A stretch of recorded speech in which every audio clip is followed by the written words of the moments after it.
നമസ്കാരം. ഓപ്പറേഷൻ സിന്ദൂർ ദൗത്യത്തിന് ഇന്ത്യ ഉപയോഗിച്ചത് സ്കാൾപ് മിസൈലുകളും ഹാമർ പ്രിസിഷൻ ഗൈഡഡ് യുദ്ധോപകരണങ്ങൾ ഘടിപ്പിച്ച റഫേൽ ജെറ്റുകൾ. മാരകമായ ആക്രമണശേഷിയുള്ള മിസൈലാണ് ഫ്രഞ്ച് ബ്രിട്ടീഷ് ക്രൂയിസ് മിസൈലായ സ്കാൾപ്. റാഫേൽ ജെറ്റുകളിൽ നിന്ന് വിക്ഷേപിച്ച ഇവ താഴ്ന്നുമറന്ന് ഭൂപ്രദേശം ചുറ്റി സഞ്ചരിക്കുന്ന റഡാറുകളെയും മറികടക്കും. 40 മുതൽ 50 മീറ്റർ സ്ഫോടന ദൂരമുള്ള ഇതിന്റെ 480 കിലോഗ്രാം വാർഹെഡിന് കട്ടിയുള്ള ബങ്കറുകളിലേക്കോ കമാൻഡ് സെന്ററുകളിലേക്കോ തുളച്ചു കയറി അവയെ ഉള്ളിൽ നിന്നും തകർക്കാൻ കഴിയും. സ്കാൾപിന്റെ രഹസ്യവും അതിന്റെ ശക്തിയും പാകിസ്ഥാന്റെ പ്രതിരോധ ആസൂത്രകർക്ക് എപ്പോഴും ഒരു പേടി സ്വപ്നമാണ്. ഇതുകൂടാതെ ഇന്ത്യയുടെ ആകാശ് മിസൈലും ദൗത്യത്തിന്റെ ഭാഗമായിരുന്നു. പാകിസ്ഥാന്റെ JF-17 വിമാനം തകർത്തിട്ടത് ഇന്ത്യയുടെ ആകാശ് മിസൈലാണ്.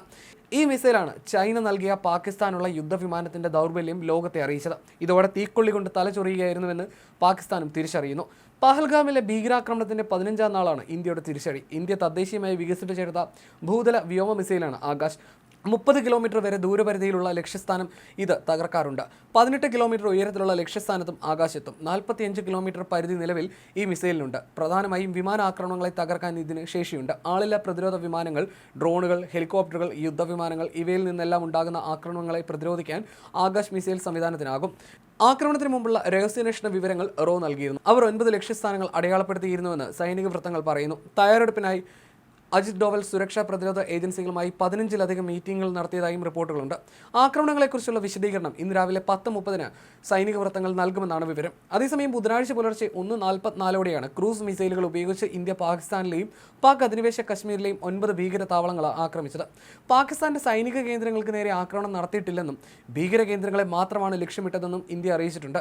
കോട്ട്ലി, മുർദ്കെ, ബഹാവൽപൂർ, മുസഫറാബാദ് എന്നിവിടങ്ങളിലടക്കമാണ് ആക്രമണം നടത്തിയത്. ഭീകര സംഘടനയായ ലഷ്കർ-ഇ-തൊയ്ബയുടെ ആസ്ഥാനമാണ് മുർദ്കെ.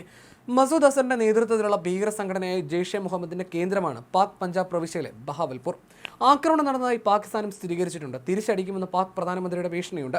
അതിർത്തിയിൽ പാക് സൈന്യം വെടിവെപ്പ് ആരംഭിച്ചിട്ടുമുണ്ട്. നിരപരാധികളായ 26 ഇന്ത്യക്കാരുടെ രക്തം വീണ പഹൽഗാം ഭീകരാക്രമണത്തിന് 14 ദിവസത്തിനു ശേഷമാണ് ഇന്ത്യയുടെ തിരിച്ചടി.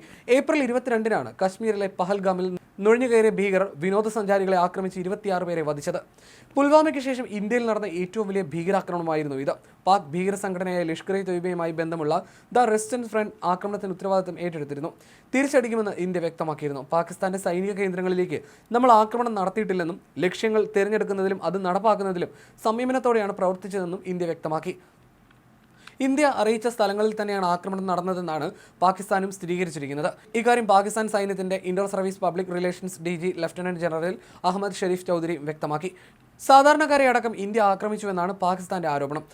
അതേസമയം പാകിസ്ഥാനിലെ സൈനിക കേന്ദ്രങ്ങൾ ആക്രമിച്ചിട്ടില്ലെന്ന് കേന്ദ്ര ആഭ്യന്തര മന്ത്രാലയം അറിയിച്ചിട്ടുണ്ട്. ഓപ്പറേഷൻ സിന്ദൂരിന്റെ കൂടുതൽ വിവരങ്ങൾ പിന്നാലെ അറിയിക്കുമെന്നും വിവരമുണ്ട്. നീതി നടപ്പാക്കി ജയ് ഹിന്ദ് എന്നാണ് എക്സിൽ സൈനിക നടപടിയെക്കുറിച്ച് അറിയിച്ചത്. പഹൽഗാം ആക്രമണത്തിന് പിന്നാലെ ഇന്ത്യ പാകിസ്ഥാന് ശക്തമായി തിരിച്ചടി നൽകുമെന്ന് പല ഘട്ടത്തിലും മുന്നറിയിപ്പ് നൽകിയിരുന്നു.